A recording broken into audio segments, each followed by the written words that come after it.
Bwana, timu ya taifa ya Mali imetinga hatua ya robo finali ya michuano ya AFCON, lakini tukishuhudia Djigui Diarra, golikipa wa klabu ya Yanga, akifanya makubwa kwenye michuano hiyo mikubwa mara baada ya kuifanikisha timu yake ya taifa kutinga hatua ya robo finali baada ya kuiondosha timu ya taifa ya Tunisia kwa mikwaju ya penati 3-2, Djigui Diarra akiokoa mikwaju miwili. Bwana, mchezo huo ulimalizika kwa dakika 90 ukiwa ni sare ya goli 1-1 na zikaongezwa dakika 30 ambazo nazo zilitamatika pasipo kufungana, ndipo ambapo refari akaamua mchezo huo ingie kwenye hatua ya penati, na tukashuhudia ubora mkubwa wa Djigui Diarra ambaye aliweza kuokoa penati 2. Lakini ukiachana na Djigui Diarra kufanya yote hayo, ndiye ambaye ameibuka man of the match kwenye mchezo huo.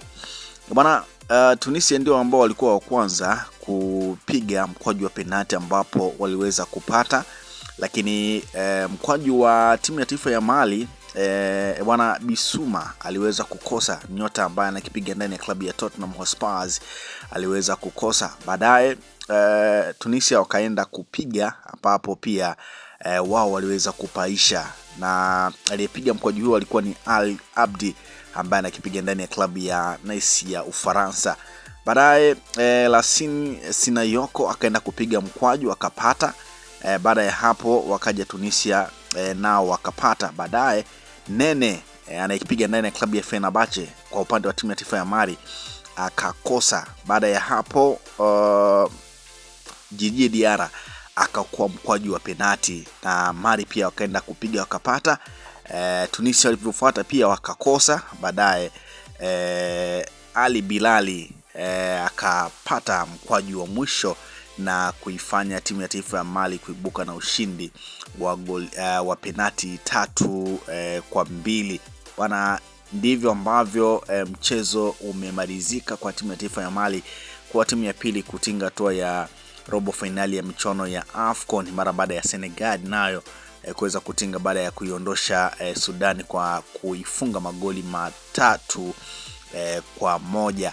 Bwana, kwenye mchezo huo Djigui Diarra ndiye ambaye alionekana shujaa tangu mwanzo wa mchezo, ukiachana tu na penati ambazo aliweza kuziokoa, lakini ni moja kati ya nyota ambaye alionekana kuwa nyota wa mchezo kwa sababu ya zile save ambazo alizifanya. Bwana, Djigui Diarra amefanya save kadhaa kwenye mchezo huo kabla ya mchezo wenyewe kuingia kwenye hatua ya penati, na tumeona pia timu ya taifa ya Mali kwenye mchezo huo wakitinga wakiwa nusu kwa maana ya mchezaji wao Woyo Coulibaly aliweza kupata kadi nyekundu dakika 25 kipindi cha kwanza, lakini dakika 41 Djigui Diarra aliumia akafanyiwa matibabu akarejea, lakini dakika ya 55 aliokuwa mpira uliokuwa unaingia nyavuni baada ya kupigwa kona ambayo kama isingekuwa ni uhodari wa Djigui Diarra basi tungeshuhudia mambo mengine. Lakini dakika ya 78 pia Djigui Diarra aliweza kuokoa faulo ya handball. Moja kati ya nyota ambaye alikuwa mwiba sana kwa upande wa timu ya taifa ya Mali. Huyu ni moja kati ya nyota ambaye anakipiga ndani ya klabu ya Burnley ya kule nchini England. Bwana, alipiga faulu ambayo Djigui Diarra aliweza kuiokoa. Anaitwa Handball Mejabir, ndiye ambaye alikuwa mwiba mchungu kwa timu ya taifa ya Mali, lakini baadaye alitolewa, na huyu ndiye ambaye alifanywa faulu na Woyo Coulibaly na kusababisha kadi nyekundu kwa timu ya taifa ya Mali. Lakini dakika ya 88 super sub Shawat anayekipiga ndani ya klabu Africaine ya Tunisia aliweza kufunga goli kwa upande wa timu ya taifa ya Tunisia, na zikiwa zimesalia dakika zile za nyongeza kwa maana ya zile 4 ambazo zilikuwa zimeongezwa, bwana Sinayoko aliweza kukwamisha mkwaju wa penati mara baada ya dakika 92 Mali walipopata penati baada ya mchezaji wa Tunisia kunawa mpira kwenye eneo la hatari. Bwana, Sinayoko aliukwamisha wavuni dakika ya 90, zilikuwa zimepita dakika 6 baada ya zile za nyongeza kumalizika.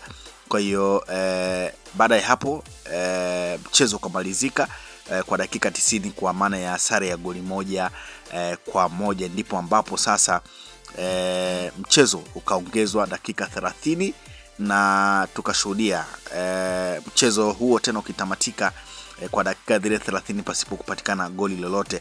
Lakini kwenye 30 bwana, tuliona Djigui Diarra akifanya save dakika ya 97 akiokoa timu yake ya taifa ya Mali baada ya kuokoa mchomo.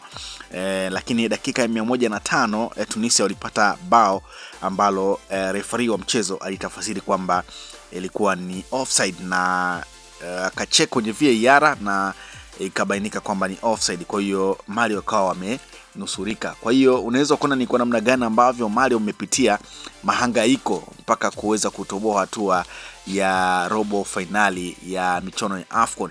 Bwana, safari ya Mali kwenye michuano hii ni kwamba Mali hawajashinda mchezo wote toka hatua ya makundi, kwa maana ya mchezo wao wa kwanza ambao wao walikuwa kwenye kundi A, walikuwa na timu ya taifa ya Morocco ambao ndio wenyeji, walikuwa na Komoro, walikuwa na Zambia. Sasa Mali kwenye mchezo wao wa kwanza kwenye hatua ya makundi walicheza dhidi ya Zambia, mchezo ambao ulitamatika sare ya goli moja kwa moja, na mchezo huu ulipigwa tarehe 22 ya mwezi wa 12. Lakini mchezo wa pili Mali wakacheza dhidi ya Morocco tarehe 26, mchezo ukatamatika kwa sare ya 1-1. Mchezo wa tatu Mali wakacheza dhidi ya Komoro tarehe 29, mchezo ukatamatika bila kufungana. Na Mali pia wanacheza mchezo wa hatua ya mtoano kwa maana ya 16 bora. Mchezo unatamatika kwa dakika 90, mchezo unatamatika kwa sare ya goli moja kwa moja. Kwa hiyo unaweza kuona michezo yote minne mpaka kutinga hatua ya robo finali Mali hawajapata ushindi wowote.